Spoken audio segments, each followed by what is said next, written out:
Less freedom will make a better Malaysia, former Premier Dr Mahathir Mohamad said today.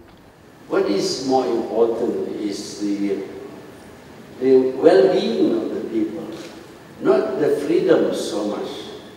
I believe that the freedoms that you see in some of the so-called developed countries are not really, attractive.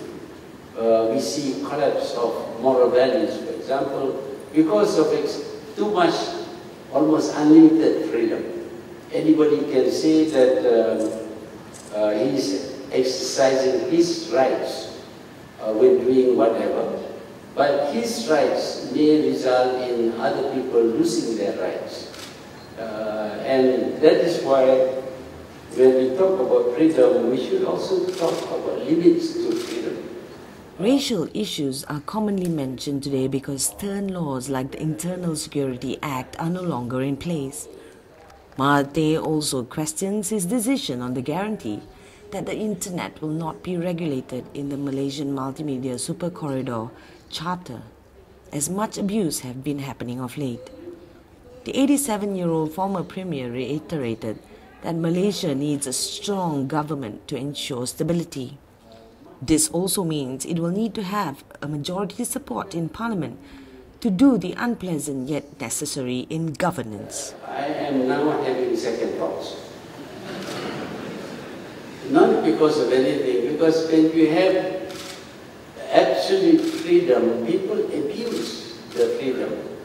When you're thinking about giving freedom, you think that things would not change very much. It's about something very normal. But once you give freedom to people, they tend to abuse it. And today we find people provoking each other with statements that will not cause us to become closer together. In his speech, Mahathir openly chastised opposition party PKR for their refusal to accept the GE13 results. While not naming them, he praised the APN PAS for being more sensible in accepting the election results. We are majoring. Even the opposition is majoring. Although the opposition leader may not last that long because we are all getting old, including me.